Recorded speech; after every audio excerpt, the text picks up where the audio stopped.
بسم اللہ الرحمن الرحیم۔ السلام علیکم، کیسے ہیں آپ سب؟ امید ہے کہ آپ سب ٹھیک ہوں گے، خوشباش ہوں گے، گھروں میں آباد ہوں گے۔ آج کی ہماری ویڈیو ہے جدید ادب، اور آپ کی یہ بک ہے ون ایم اے اردو پارٹ 2 میں۔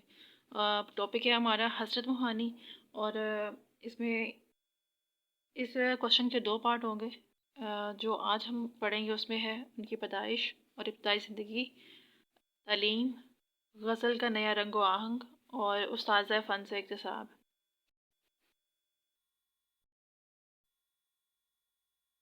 حسرت موہانی پیدائش اور ابتدائی زندگی۔ سید فضل الحسن ان کا نام، اور حسرت جو ہے وہ تخلص کرتے تھے۔ 1875 میں قصبہ موہان، ضلع اناؤ، اتر پردیش میں پیدا ہوئے۔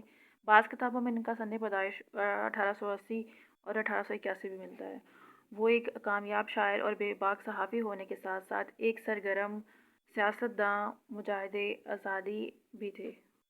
عربی فارسی کی ابتدائی تعلیم مکتب میں حاصل کی۔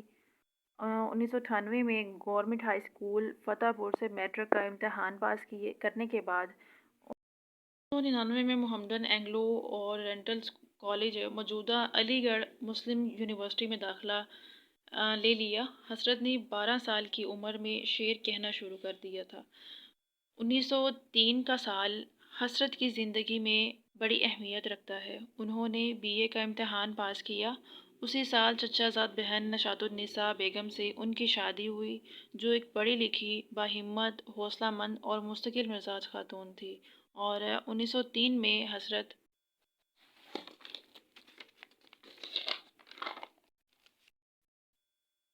حسرت نے ایک علمی ادبی رسالے اردو معلیٰ جاری کیا، اور یہ سلسلہ آخر عمر تک جاری رہا۔ ان کا شعر ہے مشق سخن جاری، چکی کی مشقت بھی، ایک طرفہ تماشا ہے حسرت کی طبیعت بھی۔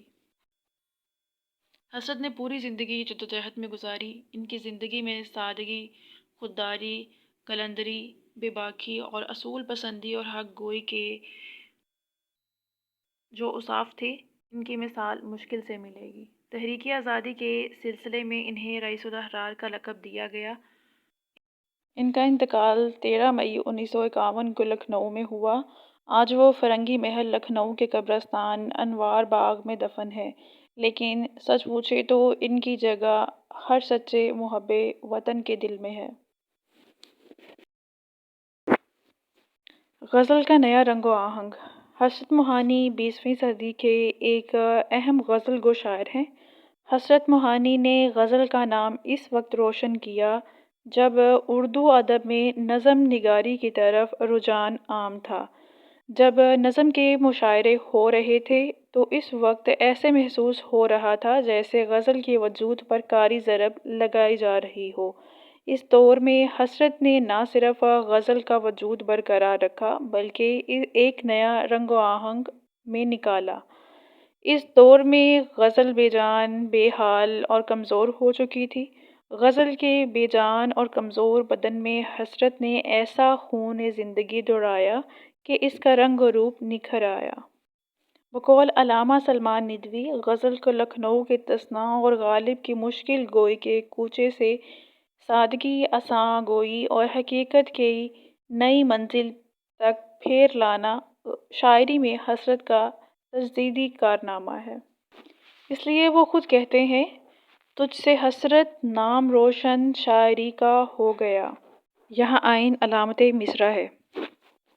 آپ کسی شاعر کی شعر کا ایک مصرع بیان کریں گے تو آپ نے آئین کے ساتھ اس کو شروع کرنا ہے، ٹھیک ہے؟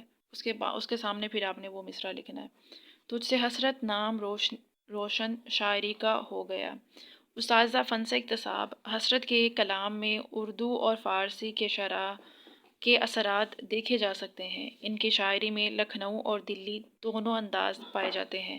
انہوں نے جہاں غالب، نسیم، مومن، انشاء، جرات، مصحفی اور میر کے کلام سے اکتساب فن کیا، وہاں وہ سعدی، حافظ اور نظیری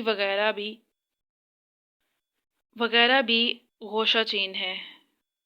یعنی کہ انہوں نے صرف غالب، نسیم اور مومن انشاء، نجرات اور مصحفی اور میر کے کلام سے ہی فائدہ نہیں اٹھایا۔ اکتساب مطلب فائدہ حاصل کرنا، گوشہ چین، بلکہ انہوں نے سعدی، حافظ اور نظیری کے کلام سے بھی کچھ چیزیں جو ہیں وہ چنی ہیں۔ وہ جن اساتذہ سے فیض حاصل کرتے ہیں وہ اس کا اعتراف کرنے سے نہیں چوکتے۔ حسرت کہتے ہیں طبع حسرت نے اٹھایا ہے ہر استاد سے فیض۔ احساسات اور انفرادی وجدان کو بالکل نئے سانچے میں ڈھال کر نئے انداز سے بیان کیا۔ بقول فراق گورکھپوری، حسرت اردو غزل کی تاریخ میں سب سے بڑے مقلد ہیں، لیکن انہوں نے تقلید کو تخلیق بنا دیا۔ کہ حسرت جو ہیں وہ سب سے بڑے پیروکار ہیں، مقلد مطلب پیروی کرنے والا، لیکن انہوں نے اس تقلید کو تخلیق بنا دیا۔ انہوں نے کسی کا پیچھا یا کسی کے پیروی بھی اس طرح کی ہے کہ جیسے انہوں نے اپنا کام انفرادی کیا ہو۔ آپ کے کوشچن کا فرسٹ پارٹ، سیکنڈ پارٹ انشاءاللہ میں جلد اس کو اپلوڈ کروں گی، اور اگر آپ کو اس کوشچن کا فل کوشچن چاہیے ہے، فل ویڈیو چاہیے، تو میں ڈسکرپشن میں دے دوں گی، جو کہ 3 سال پہلے کی ہے، آپ وہ جا کے دیکھ سکتے ہیں۔